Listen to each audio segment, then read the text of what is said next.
Hey guys, Dubbo21 here, and today I'm at the zoo in Dubbo. So yeah, we've taken a little holiday to Dubbo. I'm here with the giraffes. Plenty of them. There are some babies up the back. Mostly females, one male. What else do you see at the zoo?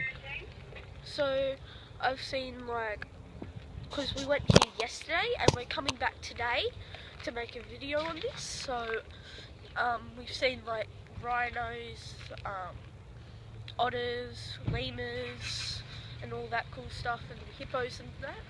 But the main thing about this video is that I was out shopping and we found this fidget spinner store, and I got this sick fidget spinner. So here it is.